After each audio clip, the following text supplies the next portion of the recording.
Vamos lá então, pessoal, continuando, para a gente terminar então o tema 3, dando sequência então aos vermes nematódios. A outra doença que é causada também por um verme nematódio, né, parasita, é a ascaridíase. Falando assim, parece um nome assim tão estranho, né? Realmente, ascaridíase é um nome bastante estranho. Mas quando eu disser o nome popular do verme, né, que causa essa doença, aí vocês vão saber, assim, que é o verme, com certeza, o verme mais popular, né, que existe.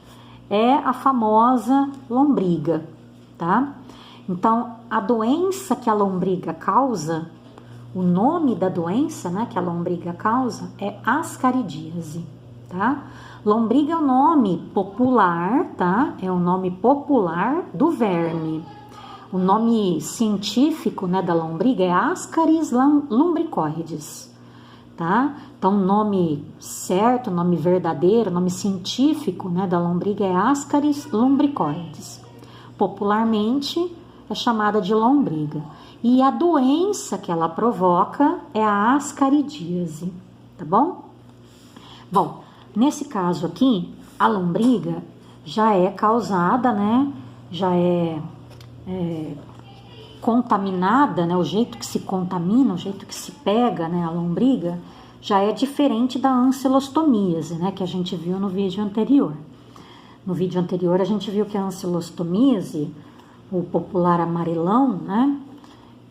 A pessoa se contamina diretamente através da pele, né? Caminhando por lugares, né, onde o verme, a larva do verme, né, possa estar na superfície, né, no chão, em lugares que estejam contaminados, né, por esgoto, e às vezes a pessoa andando, caminhando, o verme a larva pode penetrar diretamente, né, pela pele da pessoa, sem a pessoa sentir, né, sem a pessoa sentir nada. Aqui não. A lombriga, pessoal, ela é adquirida, né, pela ingestão dos ovos da lombriga, tá?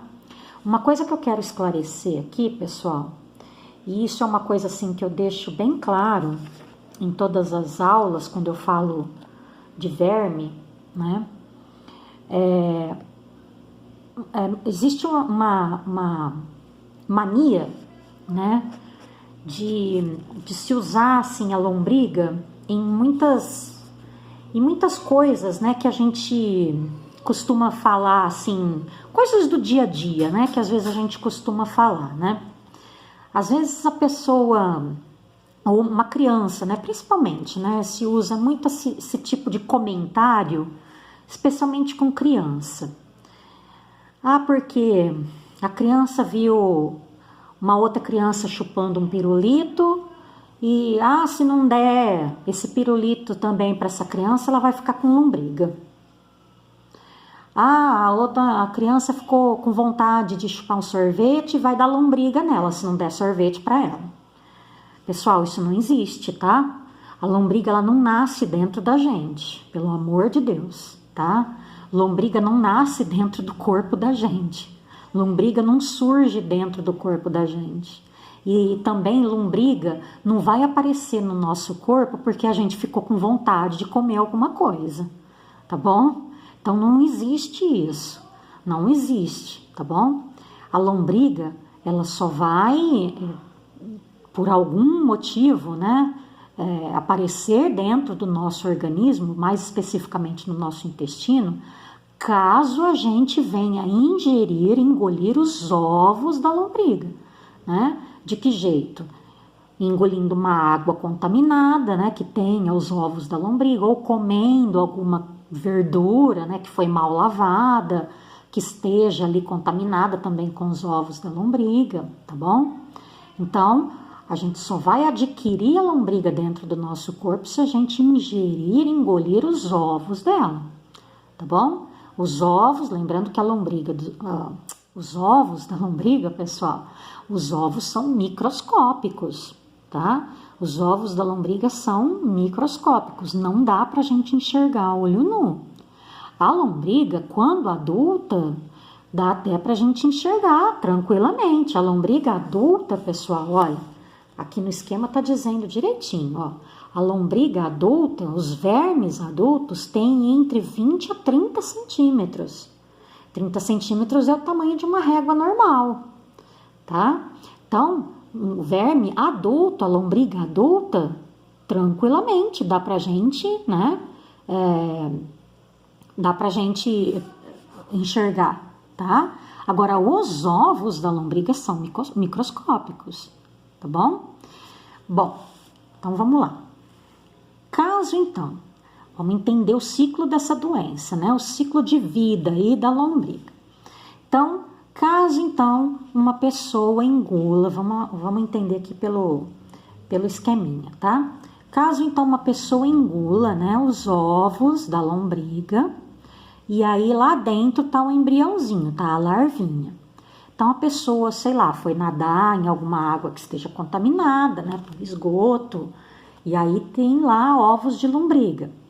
Ou então comeu uma verdura, né, mal lavada, e aí engoliu, né, ovos de lombriga, sem ver, sem nem perceber. Bom, esses ovinhos, eles entram então, olha, pelo sistema digestório. Olha, tô seguindo aqui a setinha, ó, a gente vai chegando aqui pela setinha mais escura, tá? Vai seguir o sistema digestório, passa pelo estômago,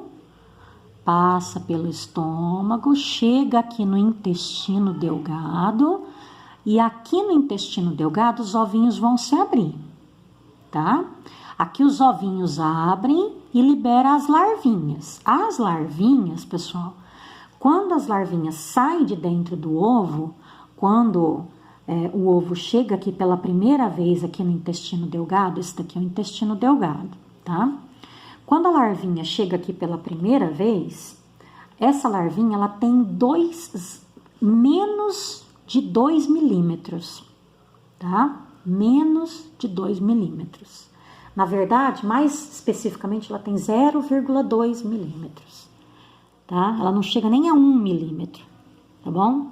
Então, essa larvinha, ela chega aqui no intestino delgado, só que ela não vai ficar aqui ainda.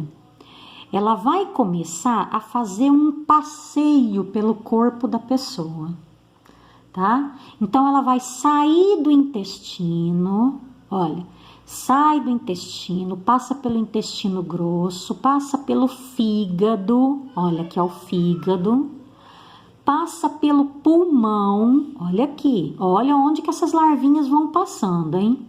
As larvas passam pelo pulmão, olha, atravessam aqui, olha, o pulmão, perfuram o pulmão, sobem pela traqueia, que é o canal aqui, olha, a traqueia é o canal do sistema respiratório, tá?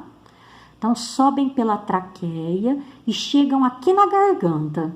Enquanto isso, essas larvinhas, gente, enquanto elas estão fazendo esse trajeto, elas estão crescendo, tá? Então, aqui elas não tinham nem 1 milímetro. Quando elas estão fazendo esse trajeto, elas estão crescendo, elas vão crescendo, tá? Quando elas chegam aqui, olha, perto aqui da garganta, elas já estão com aproximadamente, olha aqui, ó, 3 milímetros de comprimento, tá? Então, quando elas chegam perto aqui da garganta, elas estão com 3 milímetros de comprimento. Quando chega perto da garganta, é quando as larvas costumam provocar ânsia de vômito, tosse na pessoa. Tem algumas pessoas que, às vezes, pessoal, dependendo da contaminação, se a pessoa tá assim, com uma quantidade exagerada, né, se contaminou assim absurdamente por uma grande quantidade de ovos, tá? Então vão ser muitas larvas circulando, né, no corpo da pessoa. Quando essas larvas, essa grande quantidade de larvas chegam aqui, provoca uma ânsia de vômito tão forte na pessoa que a pessoa vomita e põe elas para fora, tá? Então às vezes vomita e vomita as próprias larvas para fora. Mas às vezes nem todas são colocadas para fora.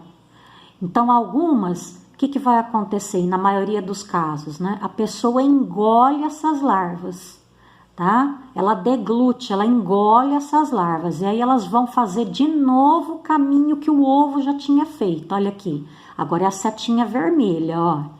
As larvinhas vão descer de novo, olha, pelo sistema digestório, vão passar novamente pelo estômago e vão voltar novamente aqui para onde? Olha, para o intestino delgado. Só que aí, quando essas larvinhas chegam aqui para o intestino delgado, pela segunda vez, aí elas vão ficar aqui definitivamente, tá? Quando as larvas chegam aqui no intestino delgado pela segunda vez, elas já estão praticamente adultas, tá? Então, quando chegam aqui e já estão praticamente adultas, já tem aí entre 10, 15, 20 ou até 30 centímetros de comprimento, tá? Pessoal, quando é 1, 2, 3 lombrigas, é até mais fácil, lógico, é fácil, né, o tratamento, toma o medicamento, né, os vermes morrem, a pessoa coloca para fora nas fezes. Porém, às vezes a quantidade de vermes que a pessoa tem é tão grande, né, de lombriga que tem aqui dentro do intestino delgado, que provoca até a obstrução, né, provoca até a paralisação, obstrói completamente aqui, né? Paralisa completamente o intestino delgado. E às vezes não tem nem como tomar medicamento para se matar e colocar para fora esses vermes. Só é possível se retirar através de cirurgia, tá? Mas é lógico que para chegar numa situação dessa, a pessoa tem que ter engolido assim uma quantidade absurda, né, de ovos de lombriga, tá? Para chegar numa situação dessa, tá bom? Então, essa é a ascaridíase. Então, enquanto as lombrigas ficam aqui no intestino da pessoa, o que elas vão provocar? Claro, elas vão provocar dor abdominal, né, dor na barriga, perda de peso, né, porque elas vão se alimentar de tudo que a pessoa está comendo. Elas vão roubar, né? Porque a lombriga vai roubar parte da alimentação, né? Que a pessoa está consumindo, tá? Sabe aquela historinha que a pessoa que às vezes come muito, né? Aí, nossa, fulana tem lombriga, nossa, não é possível, nossa, aquela pessoa tem lombriga, nossa, olha o tanto que come. Sabe esse tipo de comentário, né? Claro que isso daí é uma forma, assim, é um jeito de falar, tá? Lógico que isso não significa que ela tenha lombriga, mas é assim, é um jeito de se falar que tem a ver realmente com a doença, tá? Porque quem tem realmente a ascaridíase, a lombriga, a pessoa sente muita fome, só que ela come, mas ela não sacia a sua fome, porque os vermes estão, a lombriga está se pegando a maior parte da alimentação que ela consome, né, pegando para ela, para os vermes, tá bom? Por isso que ela perde peso, a pessoa perde muito peso, certo? Então é assim que é a ascaridíase, a doença causada pela lombriga, certo? Assim a gente termina com esse esqueminha aqui, a gente termina então os vermes nematódios, tá? Vermes nematódios, vermes de corpo alongado, cilíndrico e de extremidades com as pontas, né, afiladas, tá? Pra gente encerrar o tema 3, pessoal, a gente vê então o último grupo de vermes, os anelídeos. Para quem não sabe, nesse grupinho aqui dos anelídeos, infelizmente, nesse livro aqui, não foi colocada nenhuma foto de minhoca, que é o principal representante desse grupo, tá? É difícil a gente não ver, assim, num livro didático, né? Quando a gente fala do grupo dos anelídeos, é muito difícil não ver uma foto de minhocas representando esse grupo, porque realmente o principal representante do grupo dos anelídeos são as minhocas, tá? Então, para quem está se perguntando aí, minhoca é um verme? Professora, minhoca é um verme? É um verme, tá? Minhoca é um verme de vida livre, tá bom? É um verme de vida livre, um verme que vive na terra, um verme que não faz mal a ninguém, muito pelo contrário, né? Um verme que faz muito bem para a terra, tá? Que ajuda aí na qualidade do solo, certo? A gente já comentou isso o ano passado, né? No sexto ano a gente viu sobre isso. As minhocas ajudam muito aí a arar a terra, né? A deixar a terra fofa e arejada. As minhocas ajudam também na formação do humus, né? Porque as fezes, né, da minhoca ajudam aí na formação desse material orgânico, né? Que sofrendo decomposição se transforma aí no humus, né? Que é um adubo natural extremamente fértil, né? E que torna o solo ótimo, né? De qualidade, né? De qualidade aí para se plantar, tá? Então as minhocas sim são vermes anelídeos. Qual que é a principal característica dos vermes anelídeos? Os anelídeos têm o corpo também alongado, só que a principal característica aqui é que o corpo dos anelídeos, o próprio nome já diz, é dividido em anéis, tá?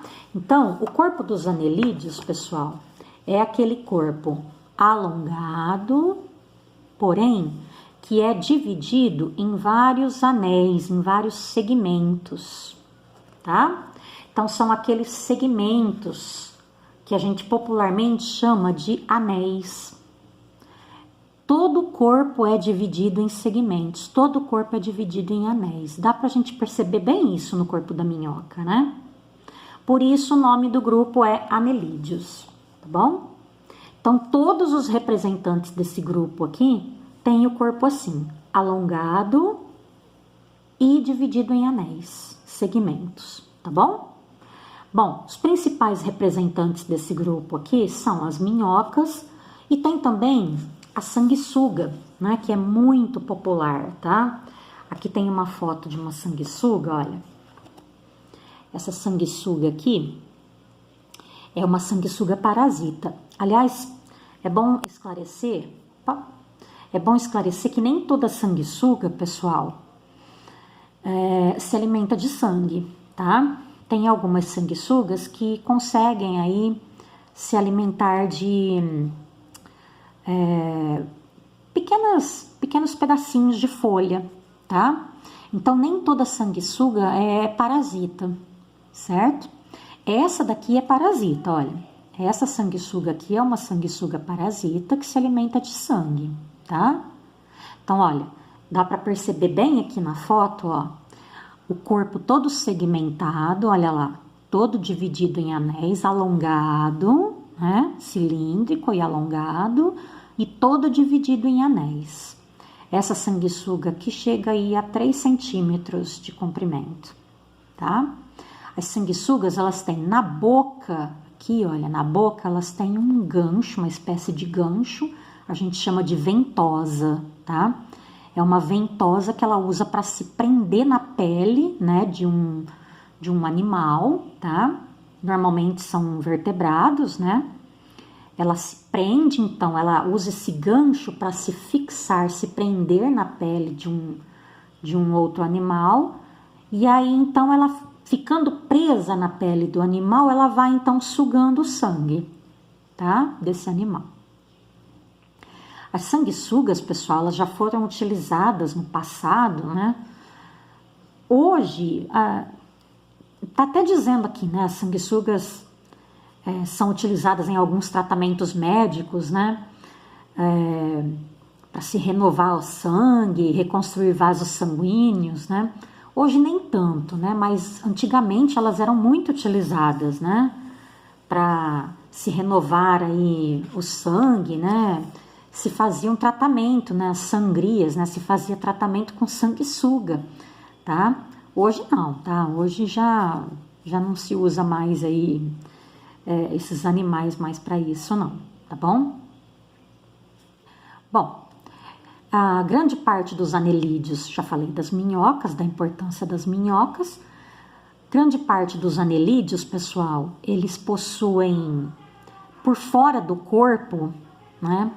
Eles possuem pequenos, como se fossem pequenos pelinhos, tá? Que vão ajudar aí na locomoção, tá? As minhocas, elas possuem, assim, pouquíssimos desses pelinhos, são as cerdas, tá? Então, na minhoca, dá pra gente perceber, assim, pouquinho, tá? Desses pelinhos, são cerdas. A sanguessuga, ela não tem, sanguessuga, ela não tem de jeito nenhum, tá? As minhocas, elas têm bastante.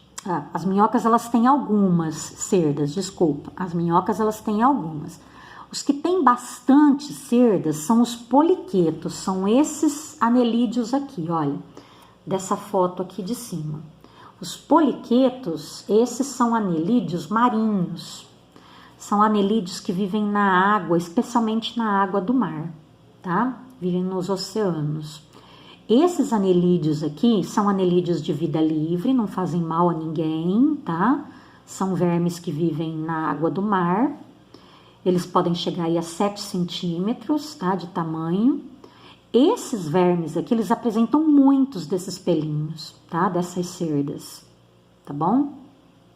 Agora, as minhocas apresentam algumas dessas cerdas ao longo do corpo, tá? Bom, as minhocas, geralmente, são hermafroditas, tá? Ou seja, as minhocas apresentam os dois sexos, tá, no mesmo corpo, ou seja, elas são capazes de produzir tanto as células sexuais masculina quanto feminina, tá? Então, o que que acontece? Como que elas se reproduzem? As minhocas, elas trocam espermatozoides. Então, quando as minhocas vão se reproduzir, como elas são hermafroditas, o que que elas fazem para se reproduzir? As duas minhocas se unem e uma passa espermatozoide para outra, tá? Porque elas são capazes de produzir as duas formas, né, de células sexuais, tanto a masculina quanto a feminina. Mas elas não são capazes da sua própria célula masculina fecundar a sua célula feminina. Elas precisam trocar, tá? Então, só a célula feminina, só a célula masculina de outra minhoca pode fecundar a sua célula feminina, tá bom? Então, elas precisam trocar espermatozoides, elas trocam gameta masculino. Então, duas minhocas se unem e uma minhoca passa espermatozoide para outra, tá? Aí vai haver a fecundação, as duas ficam, então, fecundadas, né? Formam-se os ovos e aí elas botam os ovos, então, gerando novas minhoquinhas, né? Novos filhotinhos, tá bom? É assim que elas se reproduzem, que a maioria dos anelídeos também se reproduzem, certo? E assim a gente termina o tema 3, pessoal, com os anelídeos. Esse tema 3, então, a gente viu mais 3 grupos, então, de animais invertebrados, são todos vermes, animais do tipo vermes, plateumintos, nematódios e anelídeos, tá? No próximo tema, no tema 4, a gente continua com mais 3 grupos de animais invertebrados, tá? Então, nós chegamos aí num total de 5, né? A gente já viu 5 grupos, já vimos poríferos, vamos relembrar então. Já vimos poríferos, quinidários, anelídeos, plateumintos e nematódios. Fica faltando então, são 8 grupos de animais invertebrados. Fica faltando então mais 3 grupos que a gente vai ver no próximo tema, tá bom? Na próxima aula que a gente tiver, o próximo tema, que é o tema 4, a gente vai ver os 3 últimos grupos de animais invertebrados: moluscos, artrópodes e equinodermos, certo? E aí a gente encerra, então, os animais invertebrados, tudo bem? Então, por hoje é só. Um beijo a todos, fiquem todos com Deus. Qualquer coisa pode me mandar mensagem, estou à disposição de vocês, tá? Muita saudade, um beijão, tchau, tchau, até a próxima.